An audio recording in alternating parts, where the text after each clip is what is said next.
So I watched the Netflix movie Leave the World Behind, and it really disturbed me. An all-star cast with creepy music along with a vibe of hopelessness. Spoiler alert, if you haven't seen it, I am actually giving away some of the story here. My biggest concern from this movie is a warning to Americans from the Breakspears of what is coming.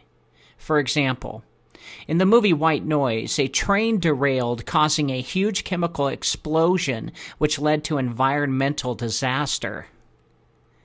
1 year later, the exact same thing happened in the exact same town that the movie was filmed in, East Palestine. Bordering coincidence beyond calculation. The water there will never be drinkable again, and a lot of people died.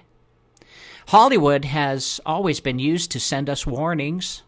Not only that, it is a psychic form of creating future events, as in the case of The Simpsons and time travel. I personally don't believe Matt Groening has access to a time machine, nor did the Secret Service tell him to make the episodes which appear to make The Simpsons actual time travelers. As I pointed out in my previous work, all it takes is a few million people to watch something and believe it is going to happen in order for the event to actually take place. In this case, more people watched the movie Leave the World Behind, so it's possible this scenario could actually happen next year. The movie takes place in New York as a family has a weekend vacation across the river from the city in a glamorous rental home. New York appeared to be under attack by several countries following.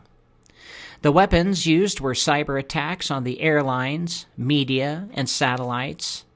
It was presumed to be Iran, yet we later learn it could be from North Korea or China. Regardless, planes were downed, communications were destroyed, and a high-pitched sound came from nowhere following a sickness resembling radiation poisoning. The end of the movie told the audience civil war was starting as New York City was bombarded by bullets and huge explosions. The author implied that the attack came in 3 stages. First, take out all communications. Second, confuse the population. And third, let them kill each other from going crazy and starvation.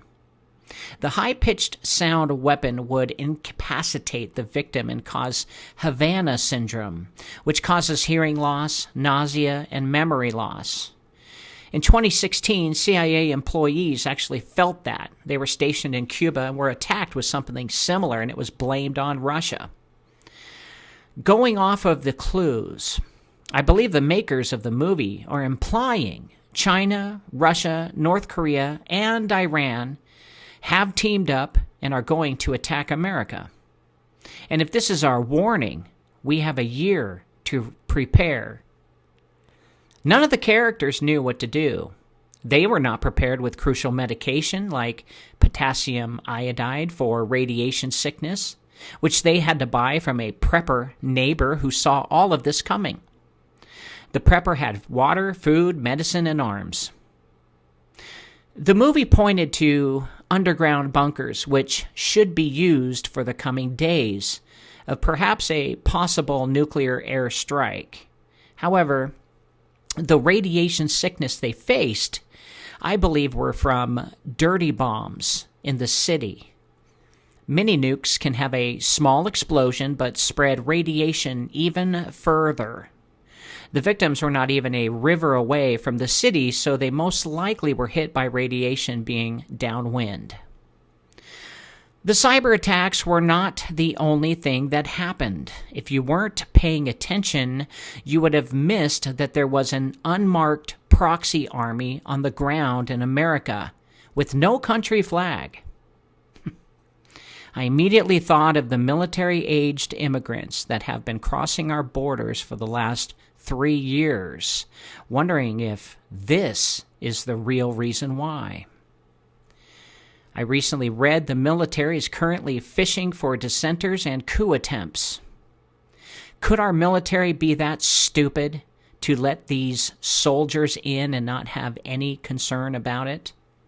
Or have we just simply been paid off or bought off, left to fight each other, and that's it? For 30 years, I have been listening, watching, and studying prophecy about the doom our country will face. I've been prepping myself. Two prophets resonated with me as they told of events leading to our demise. Ken Peters and Henry Groover. Both were on a Christian show called The Prophecy Club. You can find them and their reports on YouTube. Their encounters with God through dreams and visions offer a terrible future for Americans. Both men believe in their heart this is the beginning of the 7-year tribulation. Although I disagree that will come later, the movie does suggest it's the end of our country, and that could very well start next year, as the globalists have been pushing for. You can't be $33 trillion in debt and only make $27 trillion a year. It's unsustainable. Perhaps the cost of ushering in the mark of the beast is to take out America, or Mystery Babylon, that stood in the way of fascism and communism for decades, until she too succumbed to the lusts of the world. It's really a familiar story, and very predictable, as history always repeats itself, because we as human beings here on earth are spiritually deficit. I think we really should start preparing, guys. That movie really shook me. I'd like to say I hope this helps, but I think it'll help those people who actually really listen to this, because if white noise was an indicator of future events and they are warning us, this is our warning. To me, it seems so clear. I hope I'm wrong. I want to be wrong so bad. So bad. Because that means neighbor will be fighting neighbor. A lot of people will die. Resources will be scarce. And we will be very cold during the winter.